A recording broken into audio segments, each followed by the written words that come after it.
Hello good evening दोस्तों। आज हम फिर लेके आए हैं आपको एडवांस इंग्लिश सेंटेंस। आपको पता ही है इंग्लिश के एडवांस सेंटेंस एक तरफ और इंग्लिश के ग्रामर एक तरफ। इंग्लिश के एडवांस सेंटेंस बोलने के लिए हमें ग्रामर की कोई ज़रूरत नहीं पड़ती, इसलिए इंग्लिश के एडवांस सेंटेंस सीखना बहुत ही ज़रूरी है। तो इसी की कड़ी में हम लोग एक नया एडवांस इंग्लिश सेंटेंस लेके आए हैं और साथ साथ हम सीखेंगे कुछ वोकैबुलरी वर्ड्स। इन बिटवीन हम सीखेंगे कुछ वोकैबुलरी वर्ड्स। तो चलिए शुरू करते हैं। हमारा पहला वर्ड है, इस मेज़ पर रखी सभी पुस्तकें नीली है। इस मेज़ पर रखी सभी पुस्तकें नीली है। All the books on this table are blue. भीड़ का हर व्यक्ति स्तब्ध खड़ा था। Everyone in the crowd was stunned. Everyone in the crowd was stunned. Crowd का मतलब होता है भीड़, जनसमूह, मेला। और स्टंट का मतलब होता है दंग रहना, स्पीचलेस, क्विट, निशब्द, भौचक्का हो जाना। उसे हम स्टंट कहेंगे और ये पास्ट में है। उनमें हर एक की अपनी कार है। each of them has his own car. each of them has his own car. दूसरा हम ले लेते हैं, मैंने 4 पेंसिलें 15 पैसे हर एक पेंसिल के हिसाब से खरीदी। I bought 4 pencil at the 50 paisa each. I bought 4 pencil at 50 paisa each. Sonia और रीना एक दूसरे को चाहती हैं। Sonia and Reena are fond of each other. Fond of का मतलब होता है दोस्तों, यहाँ कई तरीके से हम फॉन्ड का इस्तेमाल कर सकते हैं। जैसे कि हम शौक़ है, किसी की पसंद है, किसी कोई चीज़ किसी को अच्छी लगती हो, लाइक हैविंग एन अफेक्शन, उसके तरफ खिंचाव हो, वहाँ पर हम फॉन्ड का इस्तेमाल करेंगे। राजीव अपनी माताजी को हर दूसरे सप्ताह देखने जाता है। दूसरे सप्ताह का मतलब होता है एक सप्ताह छोड़ के दूसरे सप्ताह। Rajeev visit his mother every other week. आगे बढ़ते हैं हम लोग। इन दोनों में से कोई भी चाबी ताले में लग जाएगी। Either of these 2 keys will fit the lock. Either दोनों में से कोई एक, कोई भी एक, दोनों में से, या इसमें एक विकल्प है दोनों में से कोई एक, ये वाला ले लीजिए या वो वाला ले लीजिए। वहाँ पर हम ईदर का इस्तेमाल करते हैं। मुझे कुछ खाने को दो, give me something to eat. तुम्हारी जेब में कुछ हो तो निकाल लो, take out anything you have in your pocket. मैंने बहुत सी चीज़ें गुम की है। I have lost many a things. क्या कोई आया है। Has someone come. हैज़ यहाँ पर हमने इस्तेमाल किया है थर्ड पर्सन सिंगुलर के तौर पर, हमने यहाँ पर हैज़ को इस्तेमाल किया है। आगे बढ़ते हैं हम लोग। हाँ, कोई आपका इंतज़ार कर रहा है। Yes somebody is waiting for you. घर घर में शोर मचा हुआ था। There was a commotion uproar in every house. Commotion हल्ला गुल्ला, खलबली, शोरगुल, बेचैनी। अप्रोर का मतलब होता है कोहलाल, हुल्लड़, उपद्रव करना, कोहराम मचाना। उसको हम कहेंगे कमोशन और अप्रोर। क्या और कोई आदमी आया था। Had anybody anyone else came. यहाँ कोई नहीं आया। Nobody no one came here. आगे हम बढ़ते हैं। इस घर की हर एक वस्तु आपके लिए हाजिर है। Everything in this house is at your disposal. You can use anything in this house. दोस्तों, मैं चाहता हूँ कि डिस्पोजल का क्या मतलब हो रहा है यहाँ पर और किस तरीके से हम डिस्पोजल को यहाँ पर इस्तेमाल कर रहे हैं, मुझे बताइए कमेंट बॉक्स में। मेरे घर में हर एक बीमार है। Everyone in my house is ill. हमने सारे बाग का चक्कर लगाया। We went all around the garden. वे सारा समय बाग में रहे। They were in the garden all the time. They spent all the time in the garden. उन्होंने देश भर की यात्रा की। They traveled all over the country. इस सारे वक्त मैं उसकी प्रतीक्षा करता रहा। All this while I waited for her. All this while का मतलब होता है पूरा समय। All this while का मतलब हम यहाँ इसे इस्तेमाल करेंगे।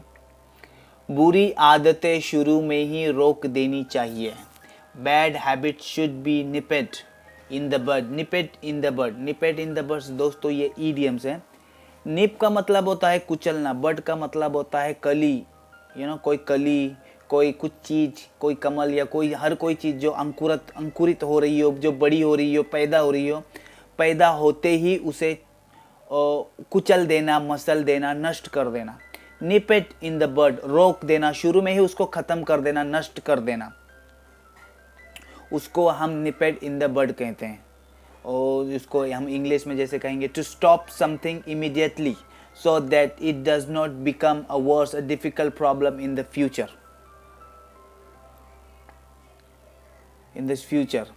फॉर एग्जाम्पल हम ले लेंगे, we should nip the terrorism in the bud. We should nip the terrorism in the bud. हमें शुरुआत में ही आतंकवाद को ख़त्म कर देना चाहिए। हमको शुरुआत में ही आतंकवाद को ख़त्म कर देना चाहिए। मोहन का कठिनाई से निर्वाह होता है। Mohan lives from hand to mouth. Hand to mouth का मतलब होता है दोस्तों कठिनता से निर्वाह होना, कठिनता से गुजारा होना, किसी तरह गुजारा करना, सर्वाइव करना। For example, I have been living from hand to mouth for 2 month में 2 महीने से मेरा गुजारा कठिनाई से हो रहा है। We live from hand to mouth, हम कठिनाई से गुजारा करते हैं। डाकू अभी तक नहीं पकड़े गए। The dacoit are still at large. Still at large अभी भी फरार होना। कॉट का मतलब होता है पकड़े गए और कैच का मतलब होता है पकड़ना।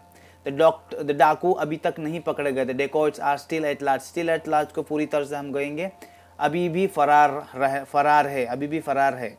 खूनी रंगे हाथ पकड़े गया। खूनी रंगे हाथ पकड़े गया। The murderer was caught red handed. Cot red handed जैसे कि मैंने आपको कहा पकड़े गए, कैच पकड़ना, और कॉट मतलब पकड़े गए। आगे हम बढ़ते हैं। मुझे इस बात का पता लग गया। I got wind of this matter. To get wind, I got wind, to get wind, ये फ्रेज है दोस्तों। If you get wind of something you hear about it specially when someone else did not want you to know about it. किसी बात की भनक लगना, किसी बात की, अगर कोई व्यक्ति नहीं चाहता है आपको किस बारे में पता चले, फिर भी आपको किसी तरह उसका पता चल जाता है, तो उसको आपकी उस बात की आपको भनक लग गई, खबर पड़ गई, पता चल गया, तो उसको कहेंगे I got wind of something. Get wind, ये एक फ्रेज है। उसकी मृत्यु बिल्कुल निकट है। His days are numbered। ख्याली पुलाव पकाने से क्या लाभ है? Building a castle in the air won't help। Building a castle in the air won't help। इसका मतलब होता है दिन में सपने देखना, हवा में महल बनाना, make a plan that never come true, unrealistic plan, ख्याली पुलाव उसी तरह होता है दोस्तों के जैसे कि ख्याली पुलाव समझिए आप। वह लारी की दुर्घटना में बाल बाल बचा। He had a narrow escape in the lorry accident. Narrow escape का मतलब होता है बाल बाल बचना। हमें इतनी छोटी छोटी बातों पर आपे से बाहर नहीं होना चाहिए। We should not lose our temper over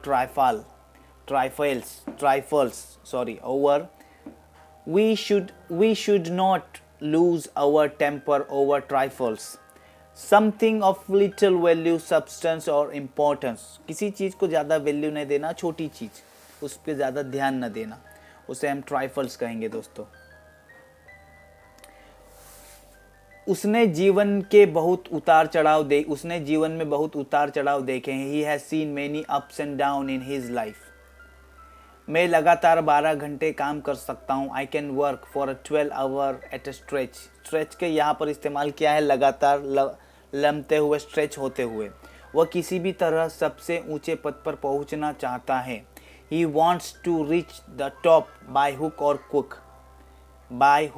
crook. इसका मतलब होता है किसी भी कीमत पर उसे वो सफलता प्राप्त करनी है, उसे उस टोच पर पहुंचना है। दोस्तों मुझे आशा है ये लेसन आपको ज़रूर पसंद आया होगा, और अगर आपको ये लेसन पसंद आया तो इस पर लाइक, कमेंट और शेयर ज़रूर करिएगा, और मुझे अपने कमेंट करके बताइए कि आपको ये वीडियो पसंद आया नहीं आया। Meanwhile take care yourself. God bless you. Bye.